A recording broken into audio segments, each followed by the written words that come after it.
Bon, et puis donc on va passer à la vidéo hommage, bien sûr, parce que on a encore une super semaine à ce niveau-là. Donc on a commencé par Kevin O'Neill, le dessinateur de la Ligue des Gentlemen Extraordinaires. Alors c'est pas forcément un artiste que je connaissais très très bien. Je vais pas m'étendre trop sur sa carrière, quoi que ce soit. Il a beaucoup travaillé pour 2000 AD, donc tout ce qui est Judge Dredd et ce genre de choses. Il a beaucoup travaillé avec Alan Moore et entre autres donc sur la Ligue des Gentlemen Extraordinaires.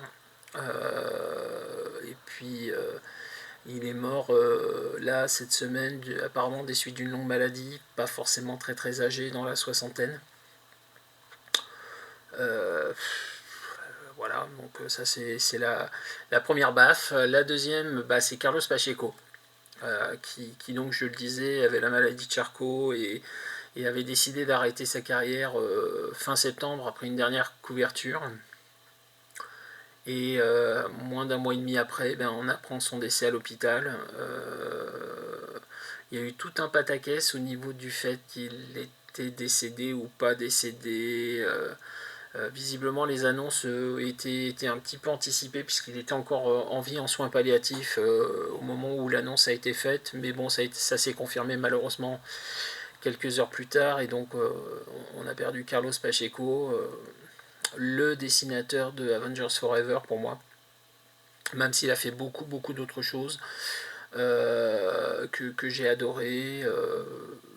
Son passage sur les X-Men, alors c'était pas forcément le moment où scénaristiquement les X-Men étaient les plus intéressants pour moi, mais qu'est-ce qu'ils étaient bien dessinés. Et puis forcément, à la suite d'Avengers Forever, il a travaillé avec Kurt Busiek sur Aerosmith. Et je pense que ouais, là aussi, c'est une histoire qui mérite d'être lue, Aerosmith. Et puis, alors je sais pas, parce qu'il venait juste de finir une autre mini-série avec Kurt Busiek. Je sais pas si la série a été publiée en intégralité ou pas. Je crois qu'elle a été dessinée en intégralité au vu de ce que Kurt Busiek disait sur Facebook, je crois. Publiée, peut-être pas encore. Mais je pense que là, ça méritera effectivement qu'on fasse l'effort d'acheter Aerosmith quand ça sortira. Donc j'achèterai sûrement. Et puis là, on a appris bah, hier le décès de Kevin Conroy. Alors, c'est pas vraiment du comics, c'est du périphérique.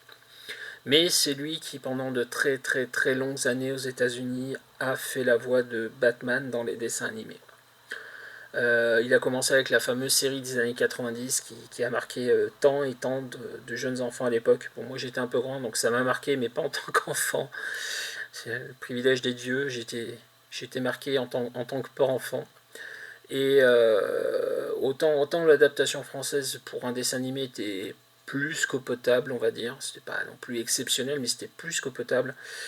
Autant le travail qui avait été fait au niveau américain, donc la version originale, c'était vraiment du très grand taf. Et je pense que là, pour le coup, ouais, c'est vraiment une année horrible, cette année 2022 pour le monde des comics et des sujets un peu périphériques comme ça. Euh, et du coup, en fait, ça me fait penser beaucoup à 2016 pour la musique, où 2016, c'est une année où, au niveau musical, on a perdu énormément de personnes dont j'adorais la musique. Si vous allez faire un tour sur la liste des morts célèbres de 2016 et que vous regardez tous les artistes qui sont décédés cette année-là, ouais, ça vire un peu à l'hécatombe dans le monde musical et j'ai l'impression qu'on est un peu parti pour ça pour 2022, mais pour le monde des comics. Il y a beaucoup de, de gens que j'aimais bien ou que je connaissais au moins de nom et dont j'aimais les œuvres qui nous ont quittés. Et ouais, pour plein de raisons personnelles, 2022 c'est une sale année pour moi, mais pour le monde des comics aussi, je trouve. Et vivement que ça s'arrête parce que ça devient pénible. J'en profite pour dire que j'ai vu Wakanda Forever hier en famille. Je vais juste vous spoiler légèrement, très légèrement le début du film. Alors pas du tout l'intrigue générale, juste le début du film, pour vous dire qu'on peut très vite se débarrasser d'un truc et en même temps rendre un fabuleux, fabuleux hommage à un acteur. Voilà. Le film commence. On est dans le labo avec Shuri qui essaye de sauver la vie de son frère qui est malade. Et la reine Ramonda arrive pour lui annoncer qu'en fait son frère est mort et que tous ses efforts servent à rien. À la suite de ça, on a l'enterrement où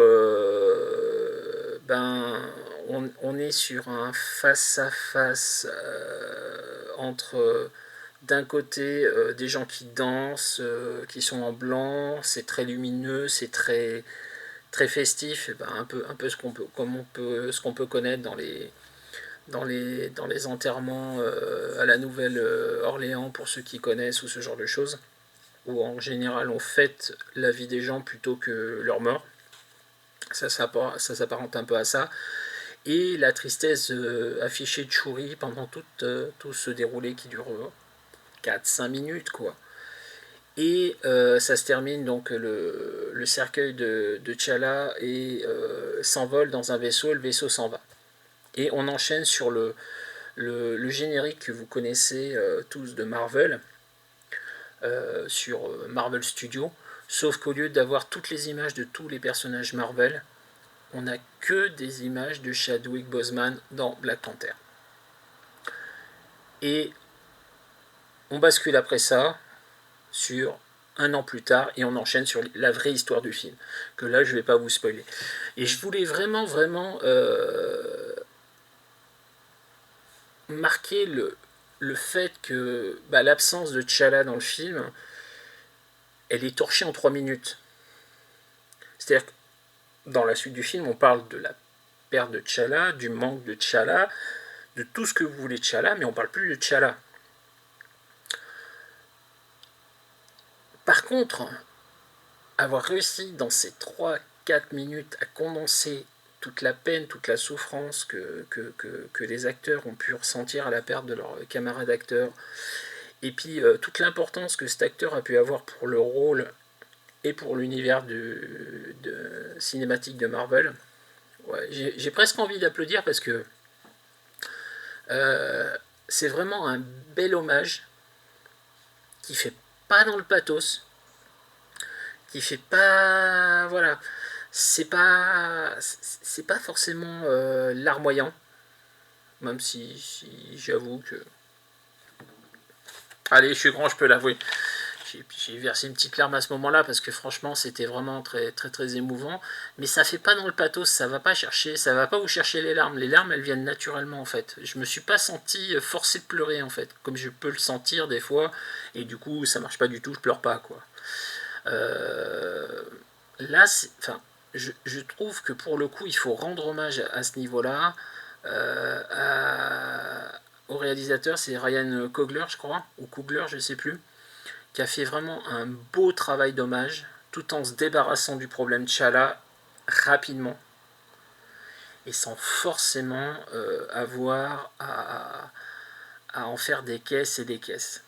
On sent qu'il manque, on sent, voilà, et sans dévoiler le reste, on sent aussi que ça avait été écrit pour lui.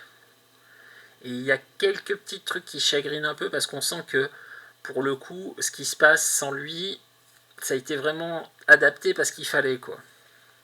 Et je trouve vraiment, mais vraiment, que c'était très très très bien, au moins ces 3-4 premières minutes. Le reste du film, c'est un film Marvel, donc il y aura du pour et du contre.